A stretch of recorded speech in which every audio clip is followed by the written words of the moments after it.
Hi guys, it's me, just Machine again, and for this video that I will be dedicated to Asian History Month in the year 2025, I shall be talking about a little hidden gem of anime, which is very good.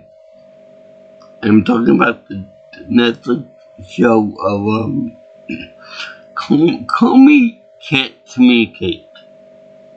And the reason why I thought it was so good was because it tackled an issue where I think many anime or TV shows gloss over. And that being a person who attends high school with a very, I don't know how common it is, but a very scary type of problem. That being severe social anxiety. And no, I'm not talking about being shy or anything. I'm talking about like paralyzing fear of meeting new people and how their reactions might go. Now, I should say that the first season, or I should say a season of this show, is like, I think the 24, 26 episodes on Netflix. I hear that it's continued on in the streaming service or something or other. So I'd be interested in seeing all the episodes that they got currently for this show. But it's still a very good show for what I got on Netflix. What I just saw on Netflix. Funny, adorable, and endearing. But there is one key problem with it. I'll get to that momentarily. But for right now, they have this guy in Japan named Chandro. I think that's how you pronounce it. Anyway, he's on a mission to help out his new friend who just moved to the area called Komi. And no, I can't tell you the last names of these characters because honestly, I have no idea if they put them in there or if I can even pronounce them right. So, anyway, Komi is a person that's mute by choice, and she's got severe social anxiety. By that I mean she has a very difficult time with meeting new people. She gets paralyzed with fear. She gets all kinds of butterflies and just a very anxious demeanor about her, which is really cool that they address this issue because most people would say, "Oh, she's shy," or "Oh, she got toughened up," or something like that. But no, they really do a good job with presenting it as a legitimate problem, which is a legitimate problem. And like I said, I don't know how common it is, but it's very good. It's more along the lines of, say, agoraphobia, which is like the fear of going to places with a bunch of crowds, like say a marketplace, a supermarket, or even a school for that matter. I think that it could be related to agoraphobia, something along those lines, but I also like the fact that they don't present Komi as, as one of the type of people who needs to be drugged up to overcome her fear. She actually does it in a more organic way by having a friend Tazano help her out with meeting new people, meeting his friends, meeting other people as well too, and teach them whatnot. And the main goal of this whole thing was to let Komi meet 100 new friends by the end of the semester. Otherwise, they would switch classes in the next term. And I think that's kind of a more of a college thing than anything else, but I have no idea how they run things in Japan, which this is set in, I forget the name of the high school, if it's in out there. But that's more of a upper level college thing. We can pick around. We get different classes per year, or per semester. In class, they go meet up with each other after school or whatnot. So there's another thing about this anime that I particularly like, is that they teach kids and dumb Americans such as myself about Japanese culture and or the language. Because later on in the show's episode, they have Komi rather than verbally communicate her needs and desires and likes, dislikes, and all that. They have her write down her answers to various questions. Like, do you want to go here? Do you want to go to the beach? Do you want to do this? Do you want to do that? And she writes it down in a notepad. Or she'll text message somebody or something. Now, apparently she's like a newbie on certain games and stuff, social stuff and all that. But she does a pretty good job. She's kind of like excellent the way to winning certain things. But I'll bet you she has a real good poker face. And a real good, she's very quiet by her own choosing because of the social anxiety problem that she has. But she's very happy and willing to get to know someone. And later on in the next couple episodes, the last few episodes, she does whisper and talk to Tazano about her concern about not being able to see each other on a regular basis when you get to next year, which I guess would be somewhat like freshman. But I think that they're sophomores now, so I'm gonna assume junior year or senior year maybe. If I'm wrong about the mean sophomores, that's the current season end. Anyway, you don't really get to 100 new people by the end of the show. But let me just talk. I'll talk about the little problem I have with this show. Now, Tazano is like the boy next door. See a new person on the first shot, and he automatically falls in love with the girl, and then decides to help her out. But the only problem that I see with this show is that she is ungodly hot, even for high school standards, in America and stuff. She's ungodly hot. She's like an Aphrodite incarnate. And, especially for a Japanese student in high school, she's very shapely, she's very curvy, to the point that she outperforms the characters from Sailor Moon, in that she's very desirable to certain people. And, she got with such a body being vastly outproportioned compared to, your average Japanese person. She's tall, she's curvaceous, she's got bleached white skin, which over there is very, very attractive. And she's got shiny purple hair, dark purple hair, which equates to being like a dark, light brunette, something like that. And her eyes are just so, they're drawn very, very pretty.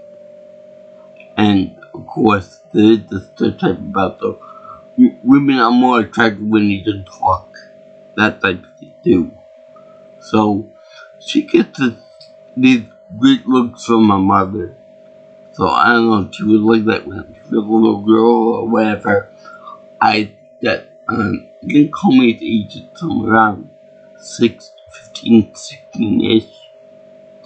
But yeah, the fact that she looks like a Japanese version of Aphrodite is really kind of spoil the fact that people want to get to know her and stuff. You know, you just want to know her because she's so freaking hot. She's unbelievably good looking. So that kind of put the dampener on the whole altruistic, I want to help you out type line. I mean, sure you can help out pretty people, but I just wonder how many people would want to help her out if she looked like, say, Helga from the Oblong's cartoon show, or say, if she was annoying like Bloodstar from the Soul Eater cartoon, or if she were like yeah, I'll go with those examples because those are the extreme obnoxious and annoying and unattractive people in cartoons. I just right off the top of my head. So yeah. Let me talk about some of the more colorful characters in this that want to get to know Komi for more than one reason.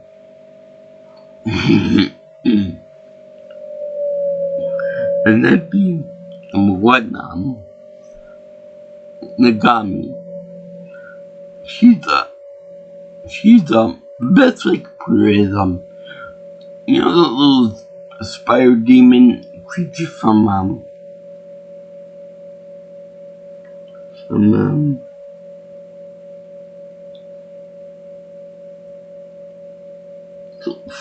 Soul Demon Edge, you know, where the kids gotta go around cutting demons with like his water slice attacks and all that, but water strider attacks and that, with his sister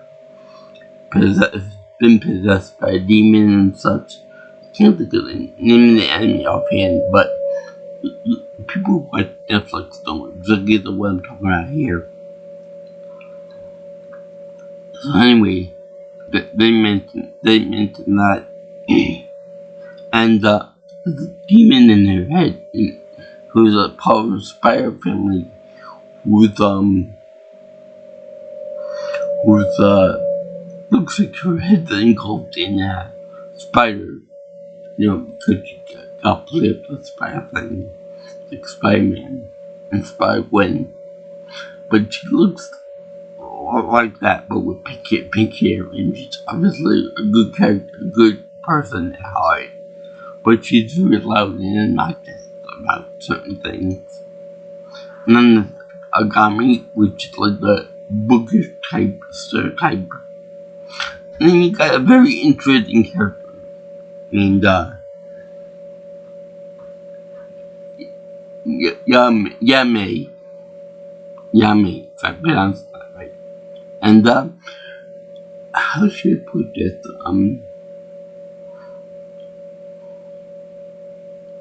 She's still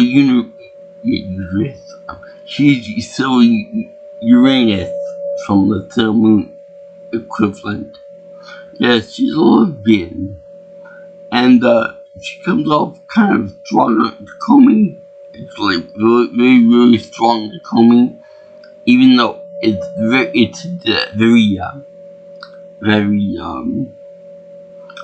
subtly that she's interested in Tanjiro. So I don't think that there's a lesbian thing going on with Komi.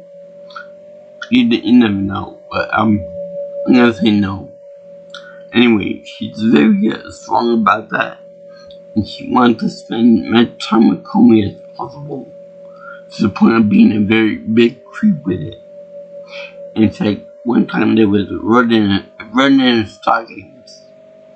And first of all, I think that she's the only one that wears full leg stockings when she goes to school. They always have the schoolgirl uniform there.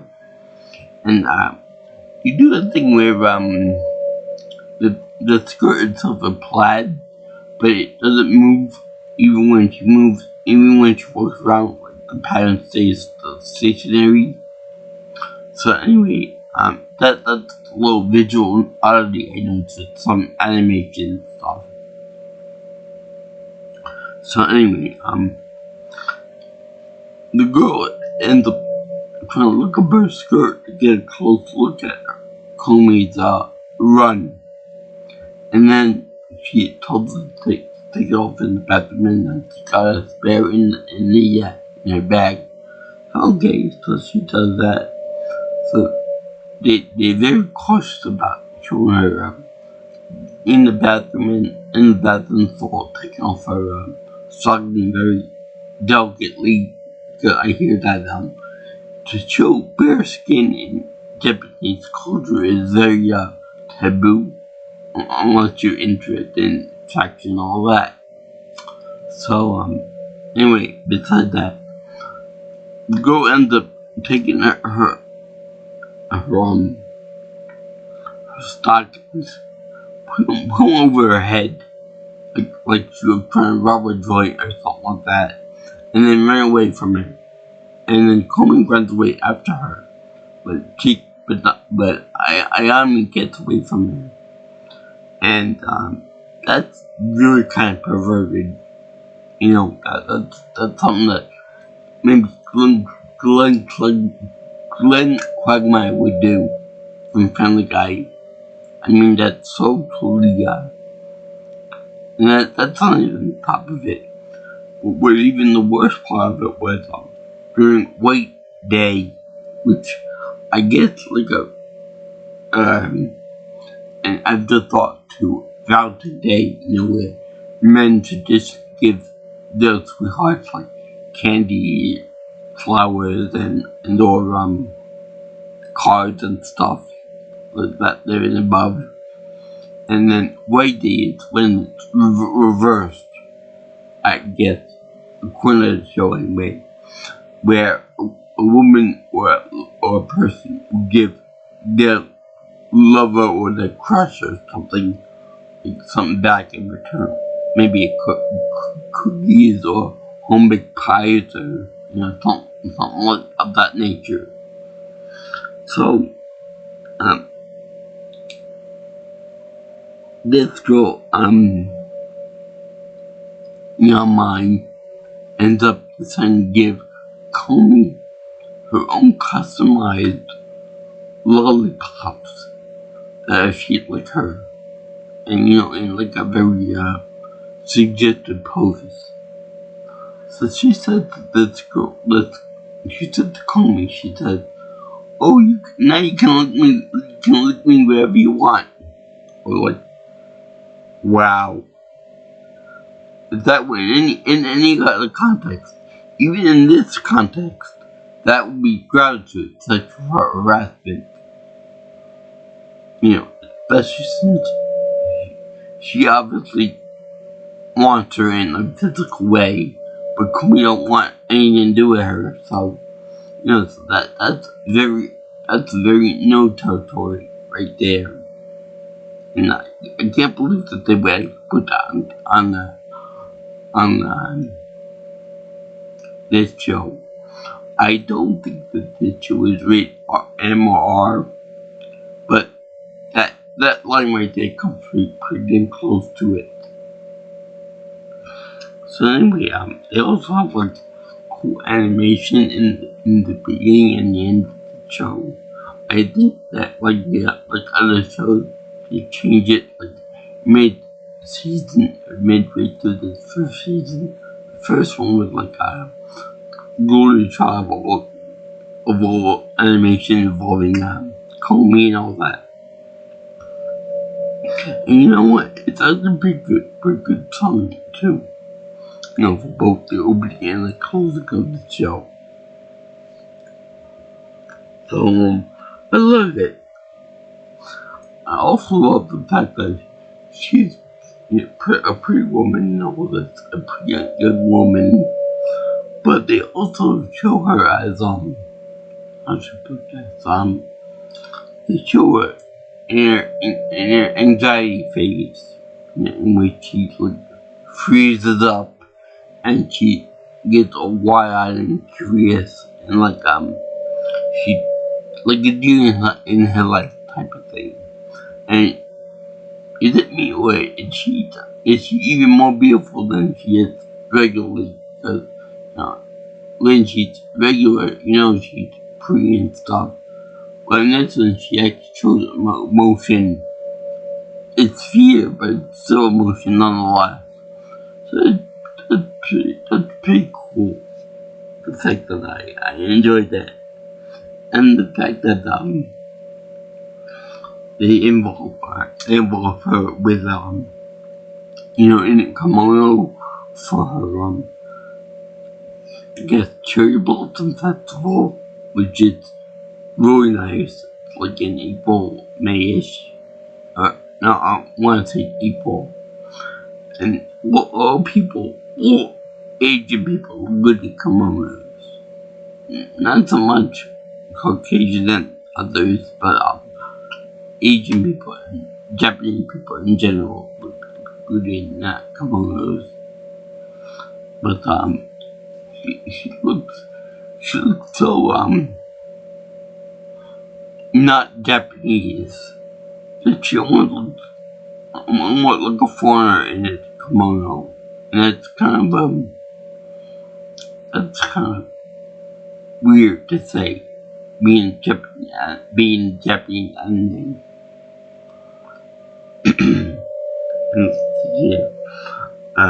they show her being athletic, like at the beach, which I'm actually really surprised is surprisingly conservative compared to how physically attractive she is to other people. And of course, she does they have her do certain things that she accidentally her ways into becoming friends with boys, macho people, and all that stuff, which in reality they would probably walk all over her. Not only that, but in a real Japanese school thing, I'm not an expert on Japanese people on culture and stuff, but I'm pretty sure that if you go into school with any disability or any type of anxiety or something like that, they will make fun of you. They will isolate you, and they will treat you like dirt. Especially being a teenage mindset and all that. So I'm sure that this is a little bit, it takes a few liberties here and there. But I'm sure that if you're watching it for real, you wouldn't be watching a cartoon, would you? They have good music. It shows that even people with social anxiety are still people. They have likes, they dislikes, they have favorite foods, which I always love Japanese foods. Whether it be sushi or bento boxes or say tempura. I love it all. I especially love it when they have cute little tables in which they kneel in. That's pretty cool. And even when she's not wearing her schoolgirl outfit on, which was 90% of the time in this show so far, they have her wearing a sweater and they scarf and cold out, and they have a weird leggings again. So it's kind of like that's like her go-to outfit to cover herself up. I don't know whether that's a statement about Japanese culture or social anxiety, people with that debilitating condition, the fear and stuff of letting people see you vulnerable and stuff. But that's pretty cool. like I said, Way Day, Valentine's Day is cool. I wish that they had more of I wish they were able to meet the 100 goal rather than just like 2 or 3 per episode or something like that. Let's see, what else is there? I might do an episode by episode type thing like I do with the others, but I don't think so because it's kind of the samey type of stuff. Besides, it shows that she's smart, but not like a perfect academic student. Let's see what else is there.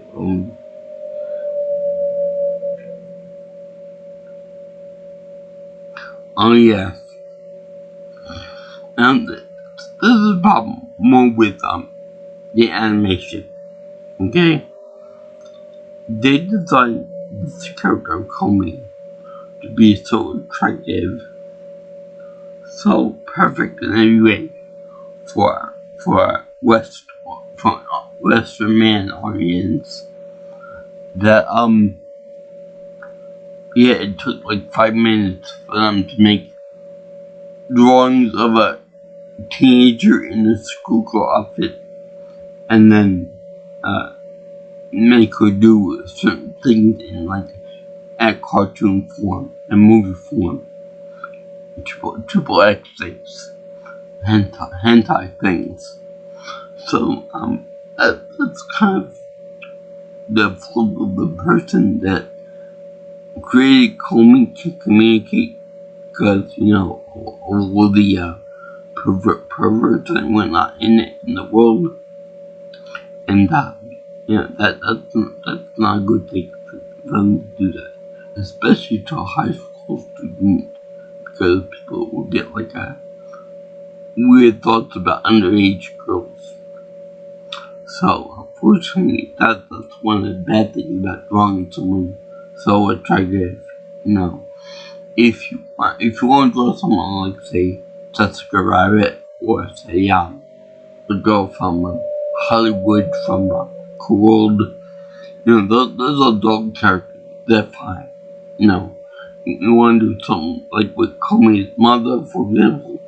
That's okay too. A little weird, but that's okay too, because she's an adult. Komi is a teenager still.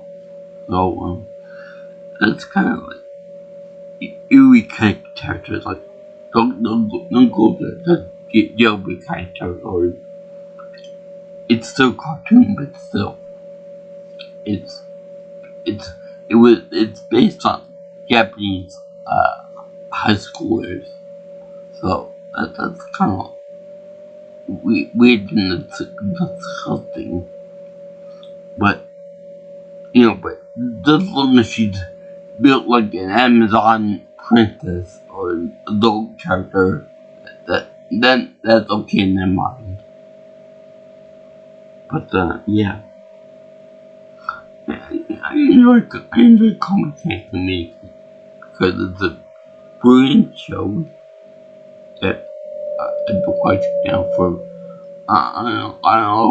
for about 2 maybe 3 years. It's pretty funny. Like I said, when the girl goes into her anxiety mode, she has no mouth, and her eyes become very wide and very round, and she shakes everywhere. And it's very funny. And she tries to run away from everything like an anxious person would. But it's quite amusing and quite adorable. Kind of like Goku and Vegeta's tough in their faces when they're presented with food. So yeah, it's really kind of funny. And I like the way they always present it. It's always like a real friendly and comfortable amount of core friends. Like Tom Snow. And not the lesbian friend, because the lesbian friend is too aggressive, and she doesn't like to take no for an answer. and not to me. That's Spiderhead. Even though it's can be quite loud and annoying. Of course, you got a parent too, which I would think that parents of a person with that social anxiety disorder would be prime targets to be open for them. I'm open with my parents.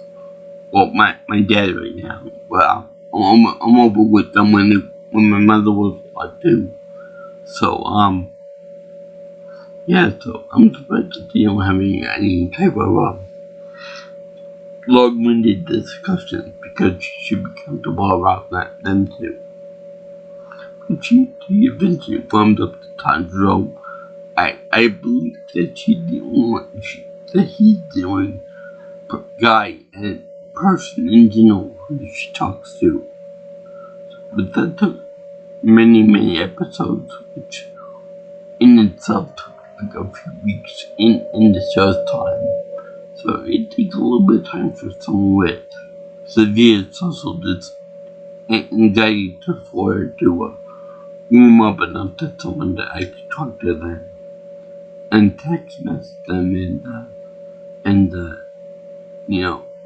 make little dictation notes on notepad and stuff. But like I said, using that alone, kids can learn Japanese. Well, at least try to anyway. Same for me, I can learn Japanese that way too. But I'll think one thing, to voice her must be a dream come true for any voice actor, because you don't really see that much. You just mumble and shiver in fear and cower in fear. And with the last couple episodes, that's when she really opens up like a flower to Tanjiro and maybe some others. And it's pretty good. Her voice sounds like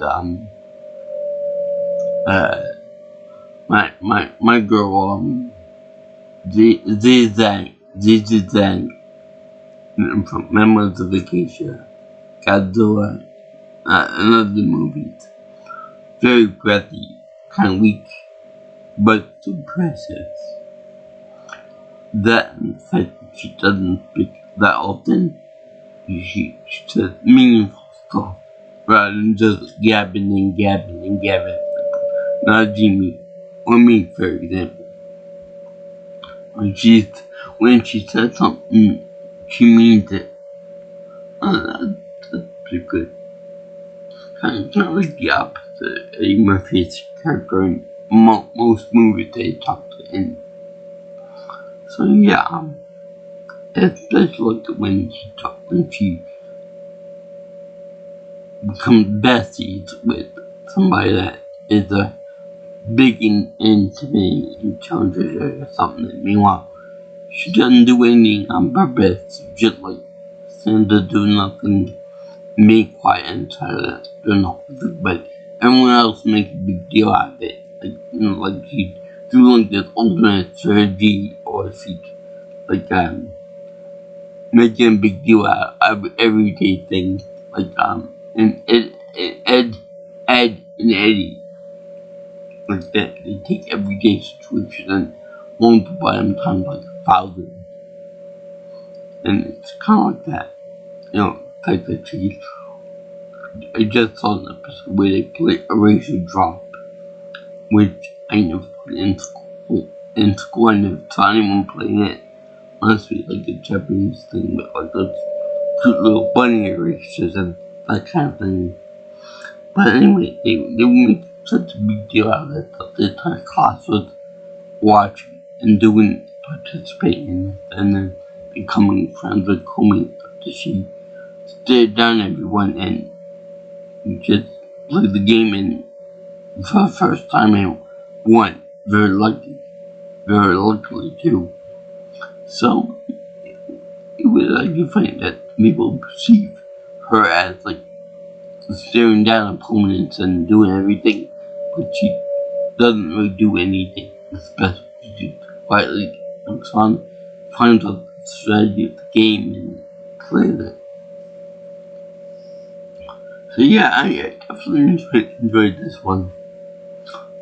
I want to say that it was derived from a manga, which I'd be kind of curious to see myself. Of course, the translation, of course, because I'm a stupid American, and of course I saw the dubbed version of it on Netflix. So yeah, it was actually pretty cool that way. I approve. I thank you for watching my video on the first season of Komi Can't Communicate. It was actually a really good show about kids that just moved into a Japanese neighborhood who just started school and wanted to make new friends. And this guy Tanjiro is trying to help her out by introducing people in situations that normally she would run away from and hide in a corner. And I'm very glad that it's like that. They did make this joke like that. It also shows how someone with this crippling disease and crippling condition can actually butt out and become friends with people, and it shows how much more difficult it is for someone like that to have longer lasting relationships, crushes, potentially boyfriend-girlfriend relationships too, as compared to the average person. So I like this a lot. Of course I did this for each month because in 2025 because obviously this is an anime, so it's very appropriate for right now, for this month in particular. But what's even more important is that it teaches kids about Japanese culture, language, school uniform, dress code, and that kind of thing. And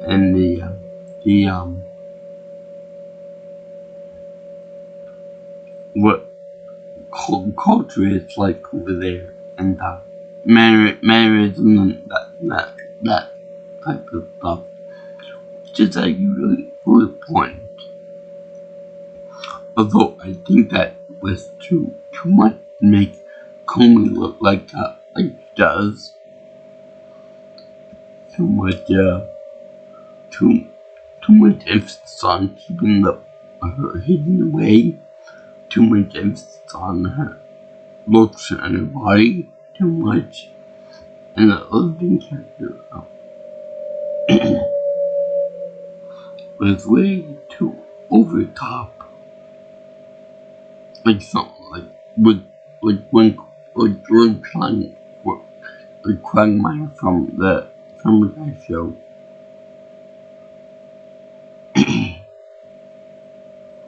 But everybody was pretty cool about it. Honestly,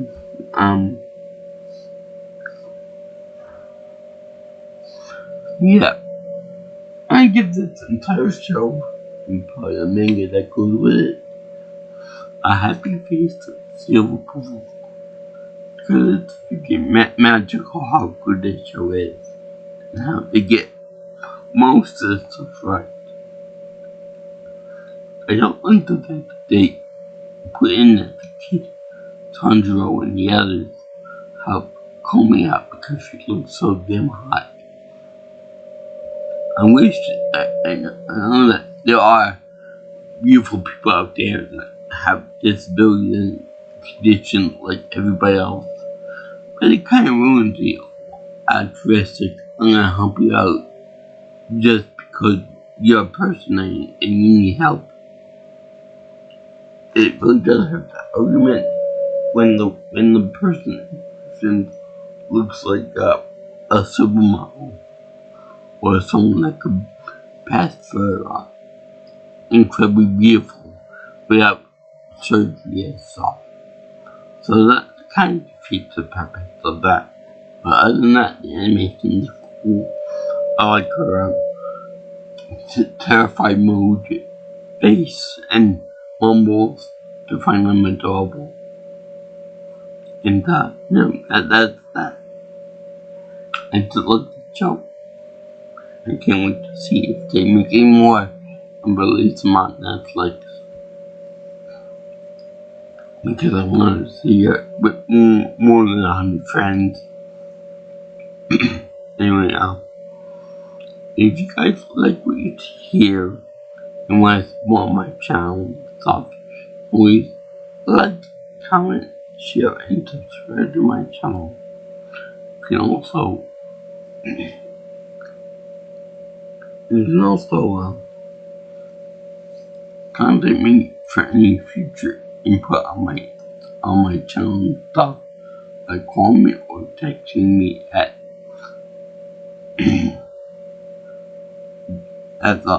631 707 3707.